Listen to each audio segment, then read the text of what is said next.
दर्शकबिन नमस्कार। केन्द्रबिन्दु अनलाइन टिभीबाट हरेक दिन बेलुका प्रसारण हुने केन्द्रबिन्दु न्यूजमा तपाईँ सम्पूर्णलाई स्वागत गर्न चाहन्छु। म छु सिमरन स्याङ्पो तामाङ। केन्द्रबिन्दु न्यूजमा हामी दिनभरिका टप 5 खोजमूलक तथा महत्त्वपूर्ण समाचारहरू सम्प्रेषण गर्ने गर्छौँ। सुरु गरौँ आजका समाचारहरूका प्रमुख शीर्षकहरूबाट। पार्टीभित्रै अप्ठ्यारोमा प्रधानमन्त्री ओली एमसीसी लगायतका एजेन्डामा आफ्नो पोजिसन सुरक्षित पार्नमै सकस। एमसीसी परियोजना इन्डो पेसिफिक रणनीतिको अङ्ग भएको सांसद प्रेम सुवालको भनाई। राष्ट्रघाती सम्झौता अस्वीकार हुने टिप्पणी। बैंकहरूले धमाधम काट्न थाले व्यक्तिगत खाताको पैसा। व्यवसायीहरू तनावमा। कोरोनाको आशंका गरी आइसोलेसनमा राखिएका युवाको झाडा पखालाबाट मृत्यु। भिडियो भाइरल भएपछि सरकारको चर्को विरोध। र तेस्रो मुलुकबाट हालसम्म 8800 बढी नेपालीको उद्धार। बिहिबार मात्रै 9 उडान मार्फत 1200 बढी स्वदेश फर्किए। जस्तै परिस्थितिमा पनि होन्डा छ सधैँ तपाईसँगै।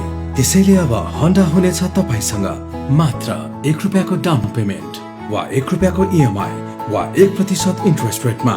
थप जानकारीका लागि यी नम्बरमा कल गर्नुहोस् वा माथि दिएको लिङ्क क्लिक गर्नुहोस्। होन्डा छ सधैँ तपाईसँगै। आफू पनि बचाऊ, अरूलाई पनि बचाऊ। आजै नेपाल लाइफमा जीवन बिमा गरौँ।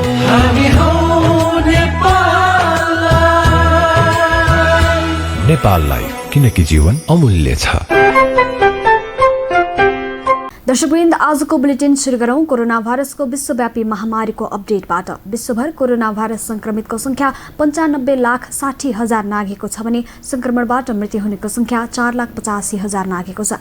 त्यस्तै 52 लाख बढी निको भएर घर फर्किएका छन्। यता नेपालमा कोरोना भाइरसको भिड 19बाट मृत्यु हुनेको संख्या थप 2 जना सहित 26 पुगेको छ। नेपालमा कोरोना संक्रमितको संख्या 11,162 पुगेको छ। स्वास्थ्य तथा जनसङ्ख्या मन्त्रालयका अनुसार बिहिबार मात्र 434 जनामा कोरोना पोजिटिभ पुष्टि भएको छ। यता उपचारपछि घर फर्कनको संख्या थप 312 सहित 2650 पुगेको छ। धूम्रपान तथा सुर्तीजन्य पदार्थको प्रयोगले क्यान्सर, मुटु, मृगौला, दम, श्वास प्रश्वास, उच्च रक्तचाप, फोक्सो तथा अन्य घातक रोगहरू लागि मानिसको अकालमा मृत्यु हुन्छ। धूम्रपान तथा सुर्तीजन्य पदार्थ सेवन गर्ने व्यक्तिलाई अन्य व्यक्तिहरू भन्दा कोरोना भाइरसबाट संक्रमित हुने सम्भावना बढी हुन्छ। सुर्तीजन्य पदार्थहरूबाट टाढा रहौं, स्वस्थ जीवन बिताउँ। सार्वजनिक स्थलमा सुर्तीजन्य पदार्थको प्रयोग गर्नु कानुनी रूपमा दण्डनीय कार्य हो। सावधानी अपनाऊ, कोरोनाबाट बचौं। अब पूरा समाचार। सरकारले कोरोना भाइरसको संक्रमण रोकथाम तथा नियन्त्रणका लागि लकडाउन घोषणा गरेसँगै विदेशमा अलपत्र परेका नेपालीको उद्धार कार्य जारी राखेको छ। गत जुन 5 तारिकदेखि सुरु गरिएको अलपत्र नेपालीहरूलाई उद्धार कार्य मार्फत हालसम्म 8832 नेपालीहरूलाई स्वदेश ल्याइसकेको छ भने बिहिबार मात्रै 13 वटा उडान मार्फत 1200 नेपाली स्वदेश फर्कदैछन्। हेरौँ यसै सन्दर्भमा तयार पारिएको यो रिपोर्ट। सरकारले कोरोना भाइरसको असरका कारण तेस्रो मुलुकबाट अल्पत्र परेका नेपालीको उद्धार कार्यलाई तीव्रता दिएको छ। जुन 5 तारिकबाट उद्धार कार्य सुरु गरेको सरकारले अहिलेसम्म मलेसियाबाट 528 जना, युएबाट 1557 जना, कुवेतबाट 1228 जना नेपाली स्वदेश ल्याइसकेको छ।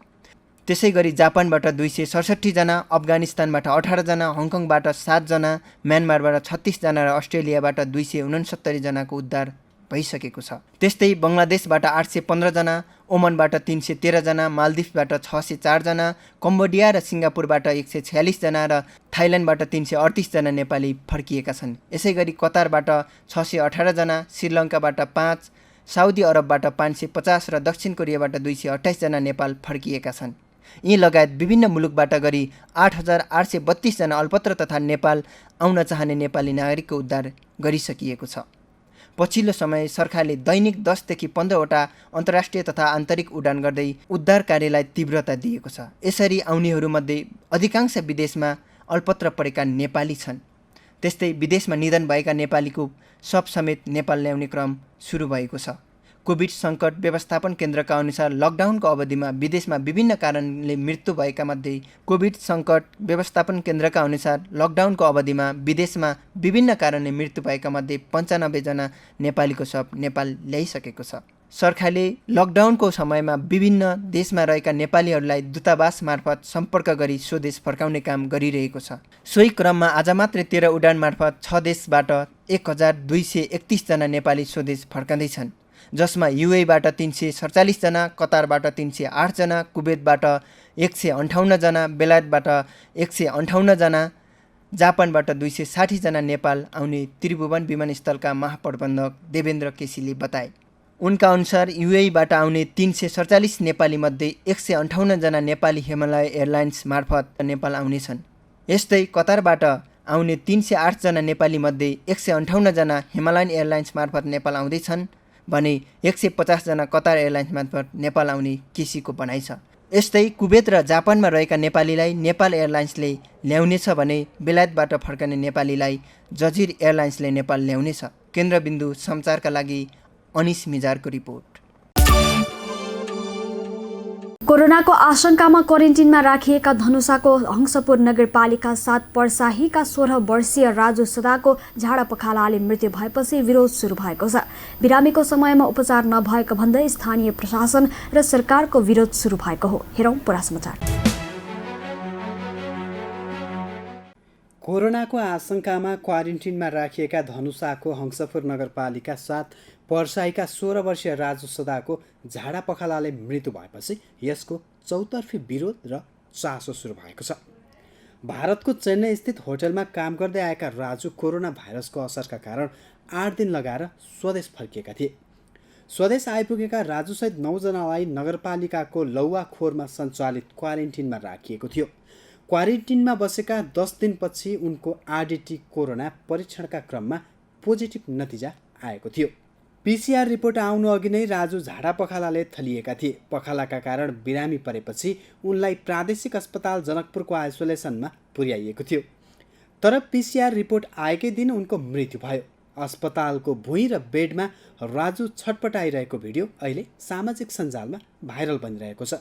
राजुलाई अस्पतालको आइसोलेसनमा राखिए पनि त्यहाँ कुनै चिकित्सकले उनको उपचारमा वास्ता नगरेको तथा कोरोनाको रिपोर्ट ढिलो आएकाले उनको मृत्यु भएको परिवारको आरोप छ। यस सम्बन्धमा अस्पताल पक्षले भने आफ्नो कुनै गल्ती नभएको दाबी गर्दै आएको छ। मृतक राजुलाई शनिबारबाटै उपचार सुरु गरिएको तर पार नलागेको बताउँदै अस्पताल पक्षले यस सम्बन्धमा थप अध्ययन भइरहेको जनाएको छ। अव्यवस्थित क्वारेन्टाइन तथा आइसोलेसनको पछिल्लो शिकार हुन् राजु। यसअघि पनि देशका विभिन्न ठाउँमा क्वारेन्टाइन र आइसोलेसनका बिरामीहरू मृत्यु भएका थिए। यावत घटनाक्रमले क्वारेन्टाइन तथा आइसोलेसनप्रतिको भरोसामाथि प्रश्न उठेको छ। सँगसँगै कोरोनाप्रति चिकित्सकहरूको त्रसित मानसिकताको चित्रण पुष्टि भएको छ।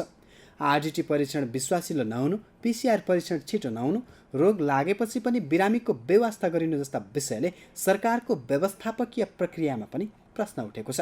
कोरोना रोकथाम तथा न्यूनीकरणका लागि सरकारले अर्बौं खर्च गरिरहेको भनिए पनि कमजोर क्वारेन्टाइन व्यवस्थापन तथा आइसोलेसनमा बस्नेहरूको यस प्रकारको निधनले सरकारको कार्यप्रणाली गफमा मात्रै सीमित भएको भन्दै चौतर्फी आलोचनाका स्वर बढेका छन्।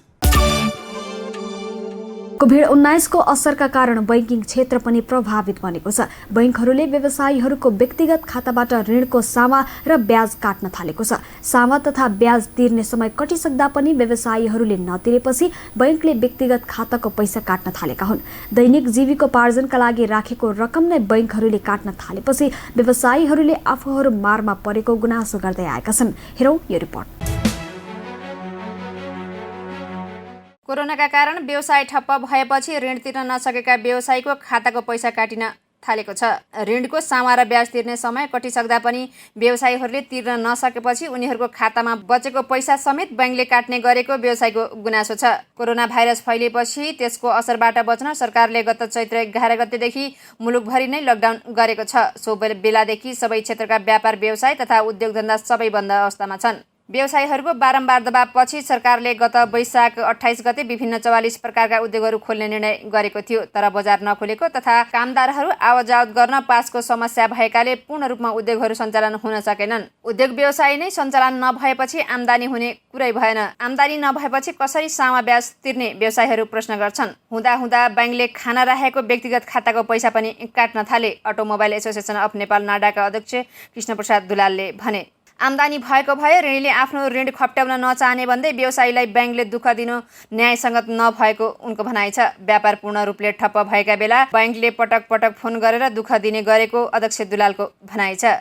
कोरोनाका कारण थला परेका व्यवसायीलाई सामा र ब्याज तिर्ने म्याद असार मसान्तसम्म सारिएको छ। सो समयसम्म पनि व्यवसायीहरूले सामा तथा ब्याज सक्ने अवस्था नभएको व्यवसायीको भनाइ छ। सरकारले व्यक्तिगत सवारी सञ्चालनमा ल्याए पनि सार्वजनिक सवारी भने सञ्चालन गर्न सकेको छैन। पूर्ण रूपले ठप्प भएको अवस्थामा सामा र ब्याज तिर्न दबाब दिइरहेको यातायात व्यवसायी राष्ट्रिय महासङ्घ नेपालका महासचिव सरोज सिटौलाले बताए।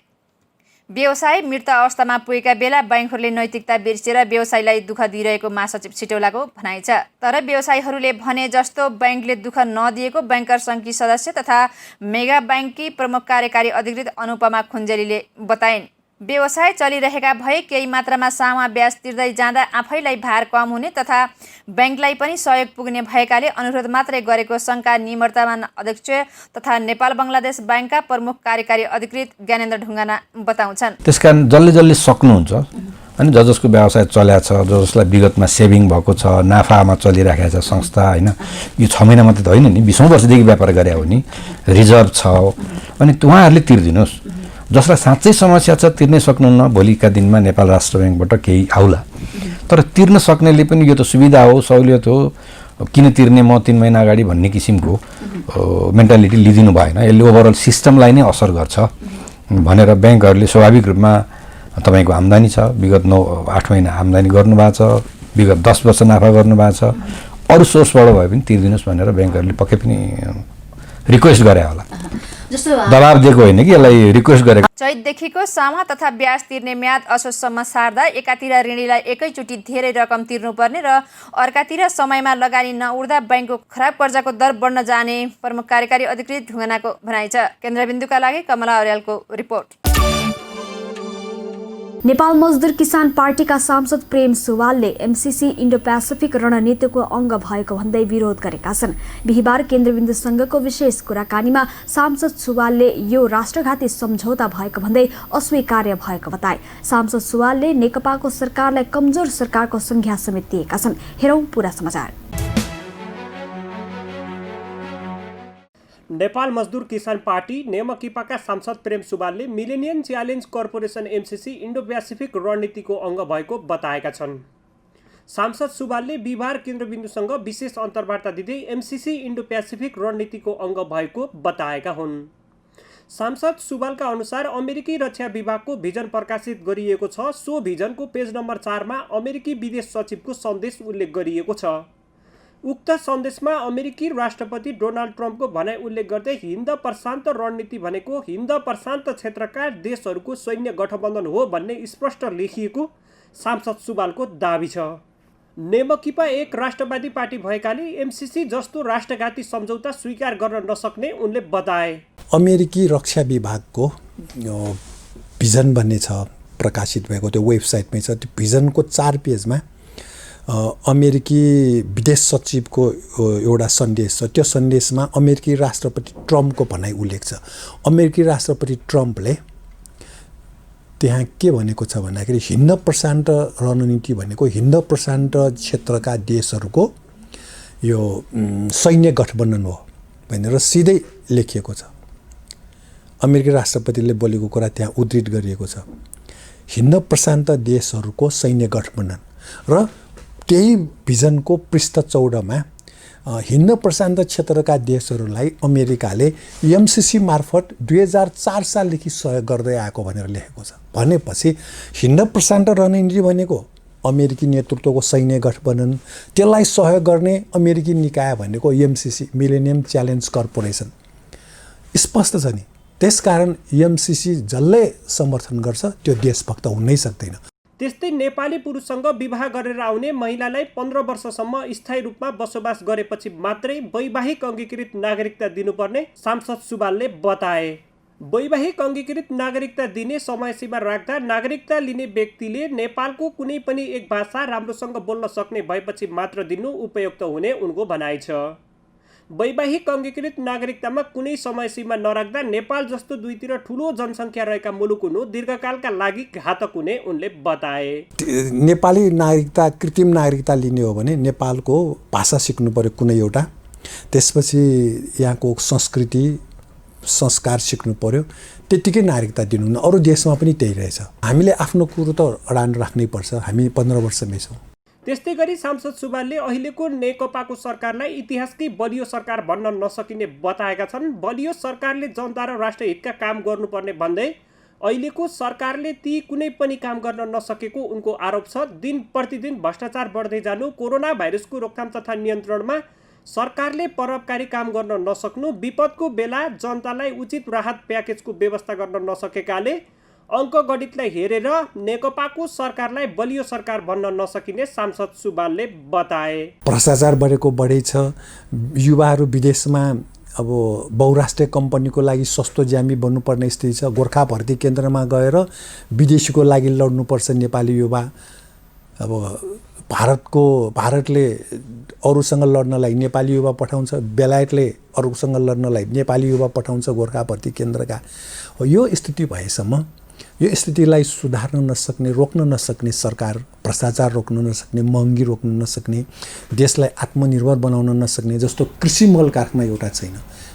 खाद्यान्न हामीले वर्षेनी खरबौँ रुपियाँको ल्याउनुपर्छ, ग्यास खरबौँ रुपियाँको, बिजुलीको दोस्रो धनी देश, खाना पकाउनलाई, लुगा धुनलाई, हर घरेलु कामको लागि एकदमै सस्तोमा बिजुली दिन सकिने 110 वर्षको बिजुली उत्पादन भएको नेपालमा अहिलेसम्म बाल्नलाई बिजुली छैन। कहिले पकाउने ग्यास बिजुलीले कहिले पकाउने ग्यासको ठाउँमा।